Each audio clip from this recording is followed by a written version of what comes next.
much for the invitation to be a speaker at the Economist Forum today and to speak about the future of money. My name is Dr. Ruja Ignatova. I hold a PhD in law. I have always been very interested in financial services and worked about 6 years with McKinsey in Eastern Europe, actually when the crisis hit us really, really bad. I was spending my time in Russia with Sberbank, and it was an interesting time. I want to speak today about, as I said, the future of money, the future of payments.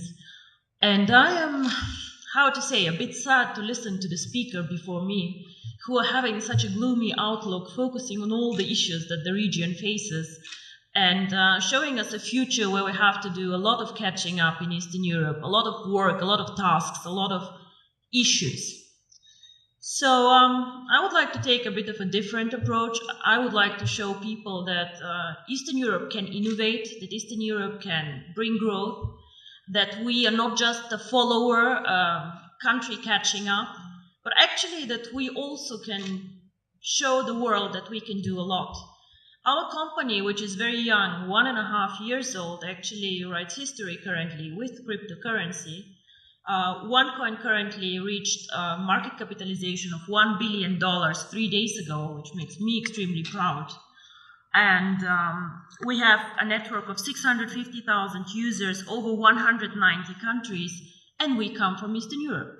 We started actually in this country, we had the idea in this country, and we do not only describe the future of money, actually we take a very active approach of shaping the future of money. So, Southeastern Europe is a very good place to live, and I'm born here. I have been not raised here the whole time, but I feel home here. But however, even we cannot take an isolated approach and see ourselves as an own microcosmos. The world is getting smaller and smaller. We are living in a world with globalization. Technology is developing at a speed that makes me dizzy sometimes, seeing what happens around us. And all the innovative companies like Facebook, Google, Apple, all of them, unfortunately, are either not even coming from Europe, or like we are just a follower and just saving all our money in Eastern Europe, which is a lot of money for us to go and to buy the newest iPhone outside. So with globalization, the world becomes much smaller, much more transparent, and the needs of consumer and of companies actually change a lot. We have a lot more needs for cross-border transactions. Even as a simple customer, I have to do a lot of shopping, a lot of things outside my country. So, of course, this is a need that we need and we have to address with a company. So, what is the future of money? In my opinion, the future of money, or a big part of the future of money, will be outside the banking system as we know it today. Traditional businesses either will change or new entrants will come in the market. One of the most spectacular entrants that I've been following now for about 5 years is Bitcoin. Now, Bitcoin is a cryptocurrency, the first cryptocurrency, the biggest cryptocurrency currently.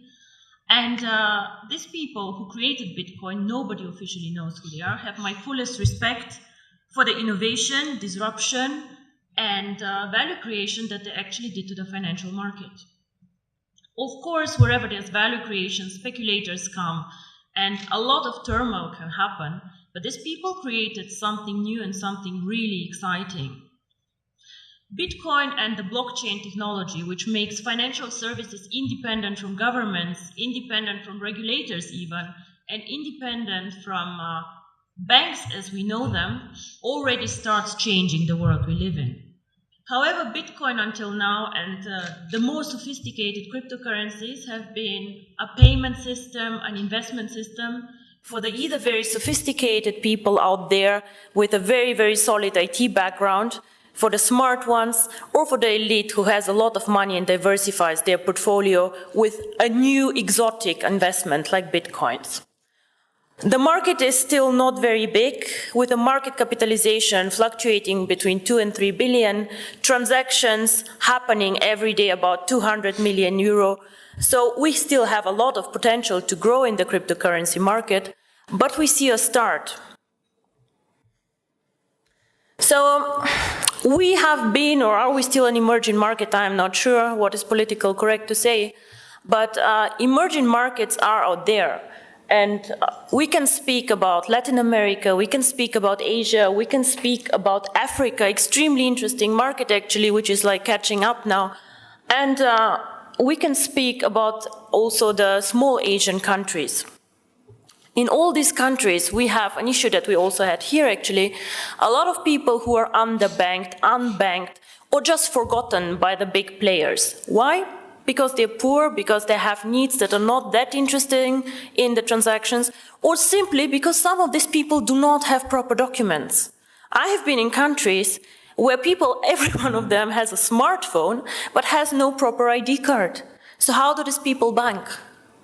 I have been in Singapore and seeing Indian people working very, very hard to support families in India. How do these people send money to their families and to their loved ones? Remittance business in Dubai, all the Filipinos working there and pushing economy. What do these people do?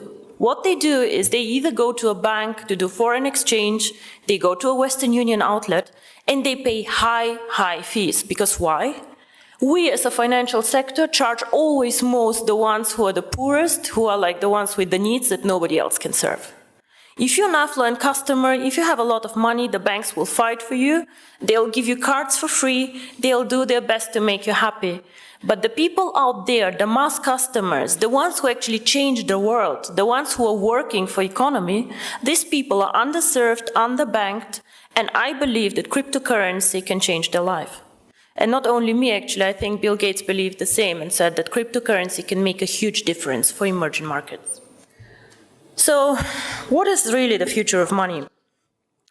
I believe that if cryptocurrency is spread out there to the mass market, to people who can be made understand cryptocurrency, and as you say, cryptocurrency sounds very, very complicated, hidden, complex. Can I do it? If we manage to make cryptocurrency actually accessible to people out there who are smart enough to understand a smartphone, who are smart enough to move and to work in an Asian country, if we make it simple, we can become actually the next mass phenomenon, like Google, like Facebook, become a network of active users. Until now, cryptocurrency did not make the leap, in my opinion, because it is not user-friendly, because it's not easy to use for the mass market, and because people perceive it as very difficult. So the person or the company who makes it actually, to make cryptocurrency easy to use, accessible in the markets that need it, and this is not the US, gentlemen, this is the emerging markets where people want to work with it, to use it. If we make cryptocurrency not only a tool for speculators and investors to make quick money, but make it usable, if we work on KYC, on documentation, on making it transparent and bringing cryptocurrency to the traditional world, with the regulators, by the way, the US actually government, 4 weeks ago, they said that cryptocurrency is actually in a status equal to commodities. So it means that actually cryptocurrency can be treated like virtual gold. Commodities is gold, is silver, platinum, and apparently bitcoins. So the future of money can be searched, I think, outside the banking system because we are still more flexible. We do not fight the issues that the banks have.